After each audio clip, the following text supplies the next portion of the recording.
Emergency విధానం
పేద బడుగు బలహీన వర్గాల కోసం పేదల కోసం ఏర్పడిన దేవాలయం మన కావలి హాస్పిటల్. దేవాలయం మన ప్రభుత్వ హాస్పిటల్.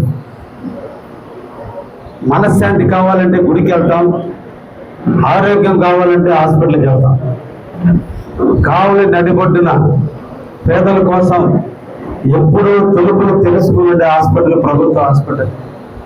ఈ హాస్పిటల్లో సూపరింటెండెంట్గా, ఆర్ఎంఓగా దాదాపు ఇక్కడ ఉన్నటువంటి డాక్టర్లు అందరూ కూడా మంచి క్వాలిఫైడ్ డాక్టర్స్ ఈరోజు కావల్లో ఉన్నారు.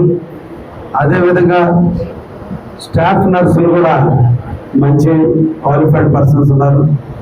అందుకోసమే రోజుకి దాదాపు 900 మంది ఈ రోజున కావలి ఏరియా హాస్పిటల్లో ఓపీకి వస్తున్నారంటే కావలి యొక్క డాక్టర్ల యొక్క కృషిని ప్రత్యేకంగా అభినందిస్తూ ఉన్నారు.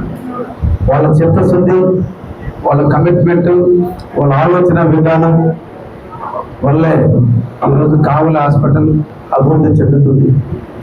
ప్రభుత్వ పరంగా హాస్పిటల్కి కావాల్సిన ఎమ్యూనిటీస్, బిల్డింగ్స్, ఫెసిలిటీస్ అన్నింటినీ కూడా ప్రభుత్వాలు అందిస్తూ గతం నుంచి కూడా ఇక్కడ పెద్ద హాస్పిటల్ బిల్డింగ్ కూడా భవనం కట్టడం కూడా జరిగింది. చిన్న చిన్న సమస్యలే తప్ప అన్నీ కూడా పరిష్కారమని, వాటిని కూడా అతి తొందరలోనే పూర్తి చేస్తామని కూడా నేను కూడా హామీ ఇస్తున్నా. ఎందుకంటే ఇప్పుడే దానికి సంబంధించిన కాంట్రాక్టర్లతో కానీ, సంబంధిత అధికారులతో కానీ, సంబంధిత ఇంజనీరింగ్ అధికారులతో కూడా మాట్లాడడం జరిగింది. ఈ హాస్పిటల్కి కాంపౌండ్ వాళ్ళు ఉండి ఏర్పాటు చేయాల్సిన అవసరం ఉంది, గేట్లు ఏర్పాటు చేయాల్సిన అవసరం ఉంది, డ్రైనేజ్ వ్యవస్థను ఇంకా మెరుగుపరచాల్సిన అవసరం ఉంది. రోడ్డు నిర్మాణంలో రోడ్లంతా కూడా గతులమై ఉంది. అందుకనే రోడ్డు లోపల ఎక్కడ కూడా చిన్న చెట్లు, పిచ్చి చెట్లు మొలవకుండా హాస్పిటల్ చుట్టూ కూడా ఇంకా మిగతా ప్రాంతాల్లో కూడా కాంక్రీట్ వేస్తే ఈ ప్రాంతంలో ఎక్కడ కూడా పిచ్చి మొక్కలు కూడా మొలకుండా ఉండేటట్టుగా కూడా నేను చూడటం కూడా జరిగింది. తప్పకుండా వాటన్నిటి మీద కూడా నేను ప్రభుత్వం దృష్టికి తీసుకెళ్లి ఈ వర్క్ అయిపోయే లోపల వాటిని కూడా పూర్తి చేద్దాం. ఇక్కడ అంతా కూడా అన్ని రకాల 100 హాస్పిటల్ ఇది. అంటే దాదాపు అన్ని రంగాల డిపార్ట్మెంట్లు ఉన్నాయి. ఒక రేడియాలజీ డిపార్ట్మెంట్ లేదని చెప్పారు, ఉంది కానీ దానికి సంబంధించిన రేడియల్ డాక్టర్ లేడని చెప్పారు. వాటిని కూడా తీసుకొచ్చేదానికి ప్రయత్నం కూడా చేస్తారని కూడా ఈ సందర్భంగా తెలియజేస్తున్నాను. ప్రజలందరికీ దీన్ని సద్వినియోగం చేసుకోవాలి. మంచి ఫ్యాకల్టీ, మంచి క్వాలిఫైడ్ డాక్టర్స్ ఇక్కడ ఉన్నారు. హాస్పిటల్లో ఉన్న ఆపరేషన్ థియేటర్స్ కూడా గైనిక్ పరంగా సపరేట్ హాస్పిటల్ థియేటర్ ఉంది, ఆర్థో పరంగా సపరేట్ థియేటర్ ఉంది, ఈఎన్టీ పరంగా సపరేట్గా ఉంది, ఆర్థోమాల్ పరంగా కూడా సపరేట్గా ఉన్నాయి. ఎవరి డాక్టర్లు వాళ్ళు దాన్ని శుద్ధంగా కూడా ఆపరేషన్ థియేటర్స్ నీట్గా పెట్టుకోవడం కూడా జరుగుతుంది.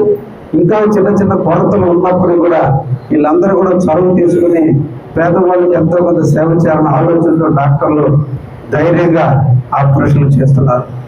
అయితే వాళ్ళని ప్రోత్సహించాల్సిన అవసరం నాయకుడిగా, స్థానిక ఎమ్మెల్యేగా నాకుంది. అదేవిధంగా కావల పట్టణంలో ఉన్నటువంటి వివిధ స్థాయిల్లో ఉన్న హోదాల్లో ఉన్న నాన్ అఫీషియల్స్ కి విలేకరులు అందరూ కూడా ఉంది. వాళ్ళ ఆత్మస్థైర్యాన్ని మనం పెంచాలే తప్ప ఆత్మస్థైర్యాన్ని తగ్గించే విధంగా లేదా క్రిటిసైజ్ చేసే విధంగా డాక్టర్ల మీద లేనిపోని విధంగా ప్రచారం చేయడం భావ్యం కాదు. ఎందుకంటే మనందరికీ జబ్బులు వస్తున్నాయి. వాళ్ళు దేవుళ్ళు కాదు, మనలో కూడా వాళ్ళు మనుషులే. కాబట్టి చదువుకున్న చదువు రీత్యా దాని మీద అవగాహన రీత్యా చేసేటువంటి పనులు ఎక్కడన్నా చింతకంత అలసత్వం వస్తే వాళ్ళకు కూడా జబ్బులు వస్తాయి, వాళ్ళకి తలనొప్పులు ఉంటాయి. ఏదో చిన్నదాన్ని భూతత్వంలో చెప్పి ప్రచారం చేసుకుని మన కావలి పేదలు వాడుకునే హాస్పిటల్ మీద మనమే అపోహలు కల్పిస్తే, మనమే దాని మీద దుష్ప్రచారం చేస్తే ఇది మంచి సాంప్రదాయం కాదని కూడా కావలిలో ఉన్న అందరూ కూడా నేను తెలియజేస్తున్నాను.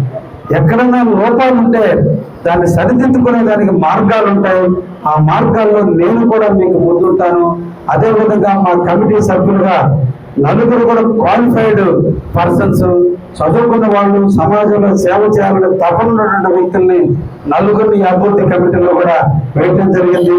కావలికి అందరికీ కూడా తలమానికంగా ఉండి ప్రతి డాక్టర్కి ఫోన్ చేసి కమాండ్ చేయగలిగే వ్యక్తి, ఎడ్యుకేట్ చేయగలిగే వ్యక్తి, మోటివేట్ చేయగలిగే వ్యక్తి డాక్టర్ పెద్దవాడు రవికుమార్ గారిని ఈ రోజున హాస్పిటల్ కమిటీగా మెంబర్గా పెట్టేటప్పుడు, ఎందుకంటే నాన్ టెక్నికల్ గా మనం ఎన్ని విషయాలు మాట్లాడినా టెక్నికల్ పరంగా డాక్టర్స్ పరంగా ఆలోచన శక్తి ఉండేటువంటి వ్యక్తిని పెడితే బాగుంటుందని ఆలోచించినప్పుడు ఒకటి డాక్టర్ రవికుమార్ గారు స్థానికుడు, కావలిలో పుట్టి పెరిగిన వ్యక్తి.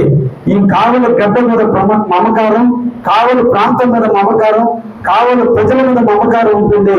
ఎక్కడి నుంచో వచ్చి డాక్టర్ వృత్తిగా చేసే డాక్టర్ల కంటే కూడా లోకల్లో ఉండే డాక్టర్ అయినటువంటి రవికుమార్ గారు దీని కమిటీలో ఉంటే బాగుంటుందనే ఉద్దేశంతో ఆయన్ని మేము ఇక్కడ తీసుకురావడం జరిగిందని కూడా ఈ సందర్భంగా తెలియజేస్తున్నా. అదేవిధంగా చావుల రామకృష్ణ గారు మంచి సంఘ సేవకర్త, దాదాపు 25 సంవత్సరాల నుంచి నిరంతరం కూడా కావలిలో సుప్రసిద్ధులే, అందరికీ సేవ చేయాలనేటువంటి తపన నడిపితే ఇప్పుడున్న వైమానిక దళం, ఇప్పుడున్నటువంటి కాలంలో ప్రతి ఒక్కరు డబ్బు సంపాదించున్న ఆలోచనతో డబ్బు కోసం పోతుంటే ఆయన ఇప్పుడు కూడా సేవ చేయాలని, ఎక్కడో గుర్తింపు పొందాలని తపన పడుతున్నటువంటి వ్యక్తిని. కాబట్టి ఆయన ఈ హాస్పిటల్ అనేది ఇన్కమ్ కు సంబంధించినటువంటి అభివృద్ధి మండలం కాదు, ఇది సేవ చేసే మండలిగా ఉండాలంటే చావుల రామకృష్ణ లాంటి వ్యక్తి ఇక్కడ కమిటీ మెంబర్ గా ఉండాలన్న ఆలోచనతో ఆయన నియమించడం జరిగింది.